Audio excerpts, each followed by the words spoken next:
안녕하세요. 주식타자 안 교수입니다. 자, 현재 시간 월요일입니다. 오전 6시 58분 지나가고 있습니다. 자, 5월 5일 어린이날임에도 불구하고 영상을 좀 올려드리고 있는데 일단 내일까지 휴무 들어가고요. 월요일 이제 수요일 날 개장하지 않습니까? 그래서 하나오션을 보유한 여러분들께서 구독자 여러분들, 인생의 선배님들이 궁금해하신 사항들이 정말 많아서 제가 오늘 영상을 올려드리고 있는데요. 자, 여러분들 하나오션 지금 현재 호실적임에도 불구하고 주가에 조정이 나왔죠. 그래서 여러분들께서 이 질문을 가장 많이 하셨습니다. 실적이 좋게 나왔음에도 불구하고 주가가 급락한 본질적인 이유는 무엇인가? 이거 말끔하게 좀 이야기해 주셨으면 좋겠다라는 이야기를 하시는 분들이 많았고요. 두 번째는 산업은행, 그죠? 산업은행에서 81,650원에 블록딜을 했는데, 아니, 이거 블록딜을 했다고는 치더라도, 이 쉽게 말해서 대량 거래를 통해서 받아간 그들이라는 사람들도 있을 텐데, 아니, 이들이 이문을 남기지 못하는 상태에서 81,650원에 받아갔다는 거, 이거는 뭔지? 나는 이런 걸 본 적이 없어라는 생각을 하시는 분들이 많았어요. 그래서 이 부분을 말끔히 오늘 좀 정리해드리는 시간을 갖는 게 정말 유효할 것이다라고 생각을 해서 영상을 올려드리고 있는 거니까요.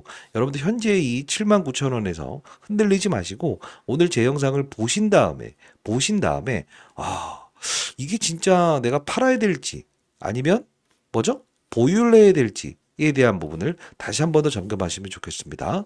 자, 여러분들 구독, 좋아요 버튼 꾹꾹 눌러주시기 바랍니다. 자, 이 미리부터 좀 설명을 해드릴 부분이 있는데 금전을 요구하는 유튜버들이 있다고 합니다. 반드시 조심하시고요. 저는 20년 동안 자산운용사에서 펀드 매니저의 경험을 토대로 해서 여러분께 경제 교육을 도와드리고 있습니다. 경제 채널도 운영 중에 있으니까요. 참여 가능하신 분들은 반드시 참여해 보세요. 조금 이따가 중간에 제가 링크 주소 하나 첨부해 놓을 테니까요. 여러분들 구독과 좋아요 버튼 한 번씩 꾹꾹 눌러주시게 되면 이제 선배님들 많은 힘이 될 것 같고요. 댓글로 파이팅이라고 댓글 한번 달아주시게 되면 쥐타자 안 교수 많은 힘이 될 것 같습니다. 자, 일단은 여러분들이 가장 궁금해하는 사항 중에 하나가 있어요. 뭡니까? 그쵸? 실적이 좋았음에도 불구하고 왜 주가가 급락했는가? 그죠? 두 번째, 산업은행에서는 왜 지분을 매도한 것일까?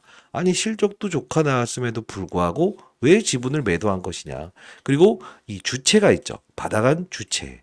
보시게 되면 600만 주, 1300만 주를 산업은행에서 블록딜을 했는데 600만 주를 누가 가져갔죠? 외국인이 가져갔어요. 그럼 외국인이 바보라서 가져갔을까요? 아니죠. 어떤 의도를 가지고 있다는 거예요.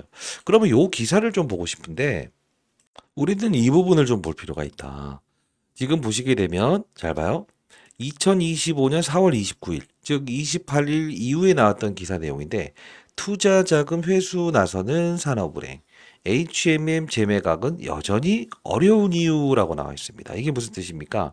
하나오션 지분 매각 결정에 HMM이라고 하는 이 기업의 재매각에 주목하자라는 게 나와 있어요. 그죠? 자, 한번 볼게요. 지금 보시게 되면 자, 강석훈 회장 HMM 지분 매각 심각하게 고민하고 있다. 지분가치 14원 정도 육박해서 매각가의 인수자가 드러나지 않는다라는 이야기를 하고 있죠. 자, 이게 무슨 뜻입니까? 보시게 되면 28일 날 시간의 대량 거래로 하나옵션 지분 매각을 위한 수요 예측을 진행했고 19.5%에서 4.3%의 규모가 수요 예측에 참여했다. 결국 뭐냐면 자녀 지분 처리 방안은 향후 시장에 미치는 영향들을 고려했을 때 신중하게 결정하겠다라고 했습니다. 근데 우리가 이걸 보면서 느껴야 될 사실이 하나 있어요. 산업은행은 HM의 보유 지분은 기존 33.73%에서 36.02% 확대됐다는 거죠. 지분율이 오히려 늘어버렸다는 거죠. 부담이 커지게 된다는 거죠. BIS 비율을 맞추기 위해서 결국은 지금 이게 문제가 되는 건 뭐예요? 잘 봐요. 요걸 좀 볼 필요가 있는데 자, 우리가 이제 산업은행 입장에서는 요 부분을 가장 고민했던 거예요. 자, 왜 그러냐? 여기 우리가 지분 현황을 보게 되면 HMM이라고 하는 역시나 예, 해운업 쪽이죠. 산업은행에서 이제 1대 주주로 돼 있어요. 한국해양진흥공사는 2대 주주로 돼 있고요. 그러면 여기서 지금 문제는 뭐냐면 산업은행에서는 HMM을 계속적으로 지분 매각을 하기 위해서 노력을 했습니다만 결국 마땅한 거래처를 찾지 못해서 지금까지 보유할 수밖에 없는 상황이 온 거예요. 오히려 지분이 늘어버렸죠. 그러면 산업은행 입장에서는 자기 자본 안전 비율이라고 하는 BIS 비율이라고 하는 게 있습니다. 쉽게 말해서 우리가 은행에 얼마나 재무적인 안정성을 느끼느냐라고 하는 지표라는 겁니다. 근데 요 부분을 맞출 수가 없었던 거예요. 그러면 HMM이라는 기업을 누군가가 사겠다라고 나타났다고 한다면, 브록딜 조사를 했을 때 누군가 사겠다라고 나타났다고 한다면 결국은 HMM을 팔 수도 있습니다. 근데 산업은행 입장에서는 어떻게 되겠죠? 지금 흑자 전환, 즉 이제 실적이 이제 호황기에 들어서는 바로 이 하나오션에 대한 부분이 가장 인기가 있다 이거죠. 그러다 보니 어차피 현금을 마련해야 되는 상황에서 하나오션의 블록딜을 진행할 수밖에 없었던 거예요. 이해됐습니까? 그러면 우리는 지금 하나오션의 산업은행의 지분 매도는 이게 악재로 봐야 될까요? 아니면 반대로 유동성, 시장의 지금 유동성을 증가시키는 역할을 하고 있는 일정 부분의 호재라고 봐야 될까요? 호재라고 봐야 되겠죠. 왜? 자, 근데 주가가 빠졌던 이유도 설명을 해드릴게요. 지금 보시게 되면, 자, 일대주주가 누굽니까? 하나에어로스페이스예요. 그리고 한국산업은행이에요. 그러면 지금 대주주의 지분 몽땅 해서 포함하고 아직 드러나지 않은 컨버터블 본드라는 부분까지 다 포함하게 되면 유통주식수가 지금 24%밖에 되지 않는 품절주가 돼 있는 거 아닙니까? 그러면 잘 생각해 보세요. 거래가 증가시키려고 하더라도 거래가 증가할 수 없으니 무한정 이렇게 막 끌어당기면서 막 점상한가로 보낼 수는 없지 않습니까? 그래서 시장의 유동성을 증가시키는 역할을 하는 좋은 이슈다. 그리고 플러스 알파적으로 산업은행 입장에서는 HMM을 팔고 싶지만 얘는 누구죠? 수요자가 없기 때문에 흥행을 끌고 있는 하나오션. 왜? 이번 실적 같은 경우에 잘 생각해 보세요. 우리가 부여받는 방식을 30, 30, 40을 부여받습니다. 이걸 뭐라고 합니까? 보통적으로 우리가 과거까지만 하더라도 배를 만들어 달라라고 한다고 한다면 30과 30과 40을 받는 구조예요. 즉 프로젝트 끝날 때 40% 받는 구조예요. 근데 최근 들어서는 헤비테일 방식을 적용하고 있죠. 이게 뭡니까? 맨 마지막 프로젝트 완성 시기에 모든 부분을 받는 거. 80%를 한 번에 받는 구조라는 거예요. 지금 실적에 대한 부분이 증명이 됐죠? 그러면 산업은행 입장에서는 자, 블록딜 할 거니까 대량 매매할 거니까 참여자들 증장해봐 라고 했을 때 흥행을 이끌었다는 거예요. 그러면 산업은행 입장에서 다시 정리하면 이들은 무엇이죠? 맞아요. 자기자본 안전비율 BIS를 맞추기 위해서 파는 행동이었다. HMM을 팔고는 싶습니다만 수요가 조사를 해봐도 팔리지 아니하였다. 그래서 하나오션의 지분을 실적 증가되는 이 부분, 특히나 실적이 좋아지는 이 부분에서 만일에 블록딜 방식을 통했을 때 주가가 급락하더라도 결국 뭐죠? 어느 정도 부분을 유지할 수 있다라는 생각에 일단 1차적으로 2% 남짓 블록딜 했다. 그죠? 이제 이해되셨죠? 그러면 한번 또 생각을 해볼게요. 좋은 거라는 거죠. 유동주식수 늘어나고. 근데 우리가 봐야 될 건 뭐냐? 조금의 의도를 가지고 있는 부분이 존재한다. 그게 무엇이냐? 우리가 이 하나오션의 수급적인 동향을 보게 되면 공매도가 꽤니 많이 증가됐던 기업이에요. 그죠? 그리고 우리가 대차 거래라는 부분도 한번 살펴보게 되면 4월자의 흐름으로 또 돌아가 보게 되면 이렇게 100만 주씩 공매도를 치기 위해서 빌려갔던 시즌이라는 게 있습니다. 그들도 수익을 못 내겠다가 하니 이렇게 갚았던 적도 있었고요. 그리고 다시 사가는 적도 있었고 갚는 적도 있습니다. 자, 우리는 뭐냐면 이들도 지금 공매도로 엄청나게 손실을 보고 있었다는 거죠. 그러다 보니 갚는 행위와 증가하는 행위를 동시다발적으로 하면서 산업은행, 외국인 투자자 입장에서는 결국은 개인 투자자보다는 정보가 빠르지 않습니까? 왜? 블록딜이라고 하는 부분은 사전에 자, 우리 이런 거 할 건데 미리부터 수요를 예측합니다. 그리고 누가 사겠다라고 하면 어허. 그리고 나서 기사화시키는 거죠. 그러다 보니 외국인들 입장에서는 이 실적 발표 앞두고 나서는 이렇게 공매도를 늘리기 위한 물량들, 그죠? 증가시키는 거죠. 이 지표도 제가 항상 이제 장중에 여러분께 설명을 해드리지 않습니까? 라이브를 통해서는. 결국 뭐냐면 이들의 의도는 실적 발표에 산업은행에서 결국은 지분 매각을 할 것이라는 걸 이미 알고 있었다는 거죠. 그리고 640만 주와 140만 주, 14만 주, 37만 주에 대한 이 매수의 의도는 무엇인가라고 한다면 이미 공매도를 쳐놓은 물량들을 사들이는 행위를 바로 우리 쇼커버라고 하는 겁니다. 쇼커버를 했어요. 그리고 나서 여기서 100만 주를 기존에 있었던 물량을 쏟아내죠. 그리고 하는 행위는 뭡니까? 주가를 눌러대죠. 그리고 640만 주를 산업은행으로부터 블록딜을 받죠. 그러면 이들이 하는 행위는 뭐죠? 주가를 누르면서 그동안 손실을 봤던 공매도에 대한 부분에서 물타기를 하는 거죠. 그전에 치던 거. 근데 이것도요. 다시 한번 말씀드립니다. 향후에 이들은 다시 무엇을 한다? 맞아요. 숏커버, 공매도 쳤던 물량들을 상환시킨 다음에 다시 무엇을 한다? 주식으로 이렇게 사들이는 행위를 할 거예요. 그때 우리가 참조할 수 있는 지표는 어떤 게 있냐면 말씀드렸던 대로 이런 대차거래라는 부분을 참고할 필요가 있다는 거예요. 그러면 오늘 정리됐네요. 지금까지. 어떤 게 정리됐죠? 첫 번째, 산업은행에서는 여러분들 구독, 좋아요 버튼 한 번씩 꾹꾹 누르셔야 되는 거 아닙니까? 네.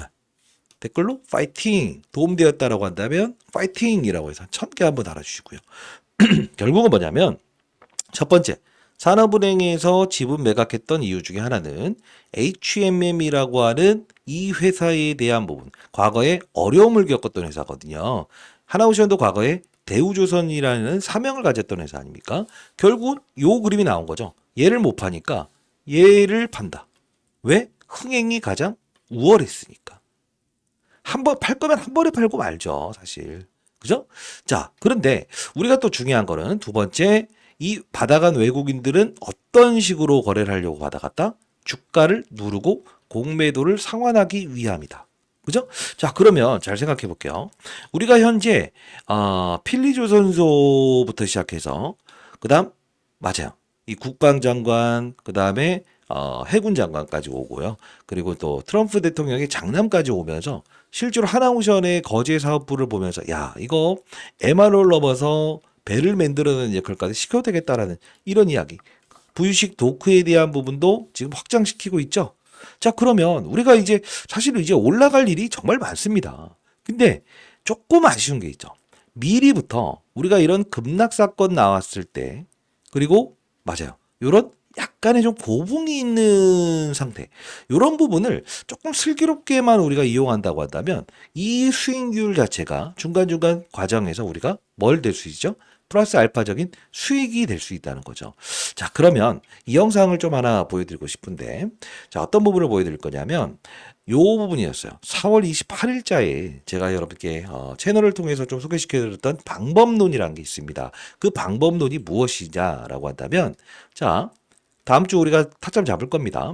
7만 원과 8만 원, 8만 원과 9만 원이라는 부분을 넘어갈 때 어떤 게 존재한다고 했어요? 라운드 피겨. 이게 뭐냐면 라운드 피겨라는 건 애매모함이라는 겁니다. 이 구간 넘어가는 과정에서 7, 8, 8, 9, 9, 10 호가의 법칙이라는 게 존재한다. 이런 부분에서는 분명히 일정 부분에 무엇이 생긴다? 가격 조정과 그다음 물량을 정리할 때 손쉽게 정리할 수 있는 어떤 신호가 발생된다 했어요. 그죠? 자, 이 영상 한번 가볍게 여기까지만 볼게요. 제가 6일 전에 영상을 올려드렸던 부분인데요. 2025년 4월 28일에 영상을 올려드렸어요. 이때 실적 발표 2시에 나올 건데 실적은 이렇게 나올 겁니다. 즉 공매도꾼들은 과거처럼 움직이겠죠 라고 해서 급락을 주의하세요 라는 영상을 제작했었습니다. 잠깐 앞부분 볼게요. 자, 타짜 안겼습니다. 자, 6시 34분 49초 지나가고 있습니다. 자, 새벽에 영상을 올려드리고 있는 이유는, 오늘 이제 실적 발표가 예정되어 있지 않습니까? 예, 오늘 이제 2시에 실적 발표가 예정되어 있는데, 매출액과 영업이익이, 자, 실적 발표가 예정되어 있다. 그리고, 과거에 있었던 부분을 좀 보여드렸어요. 2024년 4월 20일자의 흐름. 자, 됐었고요. 순이익도 515, 당기 순이익이죠. 당기 순이익, 즉 영업활동 외에 벌어들인 수익도 있었다라는 겁니다. 자, 여기 보시게 되면 4분기 영업이익은 소폭 적자를 나타냈지만 이게 2024년 작년 거에 흑자로 전환하면서 실적 전망을 밝게 했다라고 나와 있습니다. 자, 우리가 여기서 볼 수 있는 사실은 뭐냐면 지금 이제 오늘 2시에 발표되는 실적이 어느 정도 나오냐면 이때 대비해서 3조. 자, 예, 실적 미리부터 말씀드렸어요. 그리고 과거에 있었던 부분에서 요때죠. 이걸 보여드리면서 2024년 4월 24일에도 이렇게 뭐죠? 고봉을 찍고 나서 이렇게 주가의 조정을 이끌었던 적이 있었는데 산업은행의 지분이 조금 흘러나올 가능성이 있다는 것도 미리부터 말씀드렸어요. 자, 그러면서 과거 다시 한 번 더 2024년 4월 18일자의 이 기사를 왜 저는 과거를 모르면 미래의 사건을 예측할 수 없다. 저는 항상 20년 동안 운용사에 있을 때 이 방법을 고수했습니다. 자, 틀린 적이 없었죠? 자, 보도록 할게요. 여기 보시게 되면 잘 보세요. 미중 무역 갈등 여기죠. 미중 무역 갈등 수혜라고 해서 조선주들 전날 백악관 이게 언제쯤입니까? 트럼프 대통령 집권하기 전이잖아요. 작년이면 조선주 강세를 보이고 있다. 미중 무역 갈등에 대한 반사 이익이라고 나오는 부분이죠. 결국은 우리가 이걸 보면서도 알 수 있는 사실은 딱 하나예요. 다른 게 존재라는 게 아니에요. 아, 그렇구나. 과거에 이 시기에도 미중 무역 갈등이 있었었고, 그다음 오스탈 지분 인수한다는 이슈도 있었었고, 실제로 실적에 대한 부분도 맞아요. 호실적을 발표하면서 흑자 전환했었고 주가도 같은 흐름을 보이고 있었다라는 걸 볼 수 있어요. 그러면 오늘은 일단은 조금 이제 갭으로 상승하면서 이렇게 갔다가 2시에 실적 발표하면서 단기적인 차익 물량이 분명히 한번 발생될 수 있다고 생각을 합니다. 그러면 여기처럼 끝나버릴 것인가라고 한다면 그러지 아니할 거예요. 왜? 누구죠? 트럼프의 장남이 이번에 국내에 방문하죠. 거제 조선소에. 그럼 결국은 뭐냐면 이때에 대한 상황과 이때에 대한 상황은 다르다. 이벤트가 하나 더 존재한다는 거죠. 그리고 이때 당시에는 우리가 따졌을 때 환율이 이때도 역시나 강달러를 유지했던 게 사실이에요. 지금도 환율이 강달러를 유지하지 않습니까? 이게 왜 중요한 부분이냐면 보통 과거에는요. 30, 30, 30이라고 해서 이렇게 나눠서 받았어요. 프로젝트를 진행할 때 수주를 받으면. 근데 지금 어떻습니까? 30 받고 헤비테일 방식이라고 해서 프로젝트 마무리 단계에 나머지 70%를 한 번에 받는 구조예요. 그럼 자, 이런 이야기를 하면서 마지막에 중요한 부분을 좀 보도록 할게요. 자, 그러면서 제가 구체적인 대안은 16분 56초에 제시해 드렸죠. 자, 여기까지만 보도록 할게요. 이 부분 57만 원을 가기 위해서는 사실 이런 삼성전자라고 하는 시장을 지켜내는 힘에 대한 부분이 조금은 축소되든가 다른 업종이 무너지는 효과가 나와야 된다는 거예요. 왜? 지수를 3천, 4천까지 끌어올릴 수는 없지 않겠습니까? 아니, 물론 그럴 수는 있겠습니다만, 대외적인 환경상. 그러면 우리가 봐야 될 건 시장에서 넘버원으로 보는 거는 맞다. 그러나 우리가 이제 예정 중에 있는 게 4월 30일에도 하나 에어로스페이스 예정돼 있고 하나 시스템 이것도 역시나 계열사 이제 실적 발표 예정 중이지 않습니까? 그러다 보니 어차피 하나 에어로스페이스 같은 경우에도 이제 자회사인 이 하나오션의 이 실적이 반영이 되면서 결국 연결 실적의 발표가 될 수밖에 없는 구조잖아요. 그래서 이 부분은 일단 오늘 단기적으로 3분의 1은 조금 덜어낸다. 이 전략을 갖는 게 맞는 것 같아요. 자, 결론적으로는 실적에 대한 부분이 정말 좋아지고 작년 4월 달에 있었던 이 실적 발표에 대한 부분 다시 한번 더 비교 설명을 해드리면서 이때와 지금 이때에 대한 부분은 실적에 대한 부분을 비교할 수 없을 정도로 정말 좋아질 수밖에 없다. 왜? 지금은 헤비테일 방식을 통해서 70%를 프로젝트 완료 시기에 받는 방식이기 때문에 그렇다. 그러나 실적 발표라는 부분이 실질적으로 어떻게 될 수 있다? 주가의 조정의 빌미로 삼을 수 있다라고 했습니다. 그죠? 이게 바로 산업은행의 그들의 의도였고요. 그리고 이 부분을 받아갔던 바로 외국인들의 그들의 의도는 공매도를 쳤던 부분을 주가를 하락시키면서 싼 값에 상환시키기 위한 전략이었다는 거예요. 그리고 여러분들께 제가 빠른 속도로 문자를 통해서 보내드렸습니다. 자, 4월 28일에 주타장 교수입니다. 일단은 영상에서 말씀드렸던 대로 작년에 실적 발표했던 때와 유사한 그림이 나올 것 같다. 갭으로 상승하게 되면 일단 50% 덜어놓고 가자. 실적 발표 이후에 블록들 관련된 이슈가 나올 것 같습니다. 참고하시고 비중 덜어놓은 것은 재매수 타점 잡도록 하겠습니다. 제가 알려드렸던 종목도 거래해 보세요라고 해서 말씀해 드렸습니다. 자, 저 개인 번호인데요. 자, 이게 제 개인 번호입니다. 010-8345-3409입니다. 자, 이 부분으로 여러분들 한오 다음 인생의 선배님들의 연령을 적어서 보내주시게 되면 제가 이걸 문자화 시켜서 여러분께 타점 보내드릴 거고요. 제 개인 번호입니다. 010-8345-3409. 제 도움이 필요하신 분들은 상단에 나와 있는 전화번호 010-8345-3409 한호 그리고 연령을 적어서 보내시면 문자로 제가 보내드릴 텐데 아마도 여러분들 생각에는 아니 단기 거래하는 종목을 알려줬다? 자, 물론 비중에 덜어놓음의 시기를 정확히 말씀드린다는 약속은 지켰습니다만 단기 거래하는 종목? 어떤 종목? 제가 사실 여러분들께 시장이 대형주로 쏠리는 분위기가 아닐 것 같다라는 의견을 들었죠. 그죠? 자, 그래서 어떤 이야기를 했습니까? 보통 4월 말 정도 되게 되면 우리는 실적 시즌이 끝나가는 상황이 오게 된다. 그러면 시장은 조금 중소형주 쪽으로 몰려 들어갈 가능성이 크다라고 하면서 제가 이 비만 치료 관련된 인벤티지랩, D&D 파마텍이라는 종목, 그죠? 여기서 좀 단기 거래해 보자라고 해서 말씀드렸죠. 자, 저 28일에 다시 2시 50분에도 보내드렸어요. 자, 주식타짜 안교수입니다. 일단 하나오션 50% 비중 덜어놓은 물량은 반드시 일전에 말씀드렸던 대로 섹터를 바꿔서 비만 치료 관련주, 펩트론 이외 올릭스, 올릭스 이외 D&D 파마텍, 그리고 인벤티지랩을 말씀드렸죠. 자, 그래서 D&D 파마텍, 인벤티지랩을 매수해 보시죠. 종가에라도요. 10억 만들기 경제 채널도 들어오셔서 공부 한번 해보시죠. 라고 해서 문자를 통해서 보내드렸습니다. 분명히 50%를 덜어놓고 사야 되는 종목을 말씀을 해드렸죠. 자, 주식타짜 안교수의 10억 만들기 경제 채널이고요. 제가 이제 하나오션이라는 종목부터 시작해서 여러분들께 사실 아주 오래전부터 다뤘던 부분이에요. 지금 보시게 되면 2024년 작년부터 시작해서 3만 원대부터 커버리지를 도와드리면서 여러분께 자, 일단 대형주는 하나오션 편입해 보자라고 해서 2024년 11월 7일에 자, 일단 대형주는 하나오션 편입하자. 그래서 이제 3만 원이었을 때였죠. 현대중공업도 19만 원일 때. 그죠? 자, 이때 여러분께 말씀을 해드렸던 부분이었고요. 경제 채널입니다. 자, 그리고 6월 21일자 필라델피아 조선소 1억 달러에 인수한다. 그죠? 이때도 여러분들, 이때부터 커버리지를 도와드리면서 중간중간 단계에서 계속적으로 도와드렸던 부분인데요. 우리가 봐야 될 건 뭐냐면, 제가 이제 여러분들께 타점이나 시장에 돌아가는 이야기를 이 채널을 통해서 도와드리고 있지 않습니까? 제가 인벤티지랩이라는 종목도요. 여러분들 보시게 되면 제가 오르기 전 가격에 여러분들께 말씀을 해드렸어요. 여기 보시게 되면 4월 15일에 인벤티지랩 전일자 올릭스 펩트론 쉬어가는 과정에서 설탕 한 스푼 넣어보자라는 이야기를 통해서 18,750원에 말씀드렸던 부분이었어요.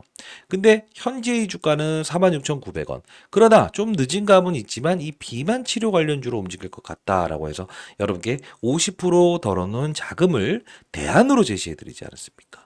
결국은 우리가 이런 수익률을 통해서 다시 우리 하나오션에 대한 매수타점, 그죠? 다시 잡고 산업은행에서 지분 매도할 수밖에 없었던 그 합리적인 이유를 통해서 비중의 조절을 말씀해 드렸고, 그리고 어차피 공매도를 쳤던 그들은 주가를 누르기 위해서 블록들을 받아간 부분이라고 했죠. 그러니까 지금 현재 쉬어가는 과정에서 갑작스럽게 이런 V자에 한 번에 뭐 20%짜리 급등은 나올 수 없는 상황에서 여러분들께 분명히 이런 대안을 드리면서 수익을 낼 수 있는 거래를 도와드리고 있지 않습니까? 자, 주식타짜 안교수의 10억 만들기 경제 채널 여러분들 들어오실 수 있는 분들은 반드시 들어오시고요. 그러지 못한 분들은 제가 여기서 이제 문자를 통해서 뭐 D&D 파마텍 그리고 인벤티지랩 전부 다 보내드리고 있지 않습니까? 자, 010-8345-3409입니다. 자, 이 부분으로 여러분들 이렇게 보내주시죠. 한도 그리고 연령 이렇게 적어서 보내주시게 되면 제가 여러분들께 맞아요. 여기서 히든 종목들 계속적으로 발송해 드리고 있고 시장 상황에 대한 부분도 하루에 10번 이상 여러분들 시황을 전달해 드리고 있지 않습니까? 들어오실 수 있는 분들은 제가 링크 주소 발송해 드릴 거고요. 인생의 선배님들 혹시나 인터넷 이런 거 좀 힘드시잖아요. 그래서 이건 리딩방이 아닙니다. 여기서 다루는 내용들을 문자를 통해서 보내드릴게요. 어차피 통신사 3사에서는 무료로 문자를 보낼 수 있게끔 지원받고 있기 때문에 여러분들 도와드릴 수 있는 부분이란 거 다시 한번 더 말씀드리도록 하겠습니다. 됐죠? 한호 연령 적어서 보내주시고 단 여러분들은 구독, 좋아요 버튼 한 번씩 꾹꾹 눌러주시기 바랍니다. 10억 만들기 경제 채널입니다. 자, 10억 만들기 프로젝트도 진행하고 있으니까 여러분들 반드시 여러분들 참여 한번 해보시기 바랍니다. 채널부터 시작해서 오프라인으로 제가 여러분들께 강연에도 도와드리고 있지 않습니까? 자, 공부하는 채널이고요. 여러분들 들으실 수 있는 시장의 이야기들 전부 다 이렇게 다루는 채널이에요. 시장을 보고 산업을 보고 그리고 종목을 선택한다라는 뜻입니다. 인벤티지랩뿐만이 아니고요. 사실 여러분들께 D&D 파마텍이라는 종목입니다. 자, 이 부분도 역시나 여러분들께 다시 예견합니다. 펩트론이라는 종목이 신고가라고 한다면 D&D 파마텍, 올릭스 이런 애들도 오른다라는 이야기를 했었어요. 실제로 이게 산업의 사이클이 있는 투자라는 거거든요. 그죠? 자, 여러분들 10억 만들기 프로젝트 진행하고 있으니까요. 여러분들 지금 추가적으로 인원을 좀 더 늘려볼까라는 생각을 하고 있는데 금전 요구하지 않고요. 연말에 기부를 하실 분들만 반드시 신청하시기 바랍니다. 종목이 아닌 무엇이라고 했죠? 산업의 사이클을 이해하는 투자를 해야만 수익을 크게 낼 수 있다라는 이야기를 항상 말씀드리지 않습니까? 자, 010-8345-3409입니다. 자, 20여 동안 운용사에 있었던 경험을 토대로 해서 여러분들께 주식 투자는 어렵지 않다. 그죠? 자, 이 방법론을 여러분께 전달해 드리고 있죠. 자, 이 부분으로 한호 연령 적어서 보내주시게 되면 10억 만들기 프로젝트 여러분들께 참여 도와드리도록 하겠습니다. 자, 오늘 영상에서 여러분들이 아셨던 내용이 많을 거라고 보고 있습니다. 어떤 겁니까? 이런 부분들도 시장의 실적 발표 시즌이 끝나는 상황이 되면 어떤 업종, 비만 치료 업종이라는 게 움직일 수도 있는 부분이구나. 그리고 펩트론이라는 이 종목의 주가 상승을 보면서 우리는 D&D 파마텍 인벤티지랩을 거래할 수 있는 뭐죠? 기회를 얻을 수 있었구나. 그리고 하라오션에 대한 부분, 우리가 눈 감고 사야 되는 이 구간 왔을 때는 64,000원에 우리가 무조건 손절매보다는 사야 된다는 이야기를 했었죠. 그러나 중요한 건 비중에 덜어놓음을 해야 되는 시기에 슬쩍 우리가 비중을 덜어놨더니 지금 어떻습니까? 아주 여유롭게 시장을 바라보고 그리고 연휴를 푸르게 보낼 수 있지 않습니까? 다음 주는요. 이번 주죠. 이번 주는요, 제가 제시해드렸던 D&D 파마텍 인벤티지랩 이 종목을 일단 차익을 하고 하나오션에 대한 매수 타점을 잡으려고 해요. 그래서 여러분들 제 도움이 필요하신 분들이라고 한다면 010-8345-3409입니다. 한오 그리고 연령 적어서 보내주시게 되면 뭐 이런 이제 D&D 파마텍부터 시작해서 히든 종목들을 이렇게 보내드릴 거고요. 그리고 10억 만들기 경제 채널도 반드시 들어와서 공부하시고요. 하나오션의 매수 타점 나왔을 때도 여러분께 문자를 통해서 보내드릴 겁니다. 그리고 다양한 교육 자료들을 여러분께 첨부해서도 보내드릴 거니까 세미나 참여 가능하신 분들, 만일에 거리가 멀어서 참여 못하신 분들은 자료라도 여러분께 보내드려 볼 테니까 여러분들 공부 한번 해보시면 큰 도움 되실 거라고 생각을 하고 있습니다. 그러면 오늘 여러분들 궁금증은 풀리셨죠? 왜 산업은행이 지분을 매도하였는가? 그죠? 풀렸고요. 그리고 받아간 그들의 의도는 무엇인가? 우리는 알았다 이겁니다. 다시 한 번 더 다음 주에 매수점이라는 부분에 대해서 다시 다룰 거니까요. 여러분들 너무 걱정하지 마시고 연휴 충분히 여유롭게 보내시기 바랍니다. 구독, 좋아요 버튼 한 번씩 꾹꾹 눌러주시고요. 도움되셨다고 한다면 파이팅! 그리고 알림 설정까지 넣으시게 되면 제 영상 올라갈 때 빠른 속도로 여러분들이 영상을 보실 수 있을 겁니다. 10억 만들기는 반드시 한번 참여 가능하신 분들은 참여해 보시기 바랍니다. 아시죠? 자, 한호 연령을 적어서 부르시면 인생의 선배님들은 가장 먼저 참여할 수 있게끔 도와드리도록 할게요. 그리고 제가 다음 주에는 인벤티지랩 D&D 파마텍의 뒤를 이을 단기적으로 거래할 종목 이번 주죠. 네, 종목 하나 발송해 드릴 수 있을 것 같으니까 반드시 여러분들 공부하는 채널도 들어오셔서 큰 수익 내시는데 도움 받으시고요. 히든주를 통해서도 알파의 수익을 얻으면서 하나오션 힘있게 쏘아붙이는 그때를 공략하면서 우리가 모아갈 수 있는 타이밍 시점도 여러분께 보내드리도록 하겠습니다. 타짜 안교수였고요. 여러분들 이제 알았죠? 악재가 아니라는 사실을. 그러나 시장에서 항상 뭐죠? 이런 지분이 흘러나올 수 있는 부분. 산업은행의 지분 한 번 더 흘러나올 가능성이 큽니다. 그때도 제가 빠른 속도로 비중에 덜어놓음의 문자를 여러분께 드릴 거니까요. 타자한 교수였습니다. 편안한 월요일 오후라고 해야 될까요? 하루 되시기 바랍니다. 감사합니다.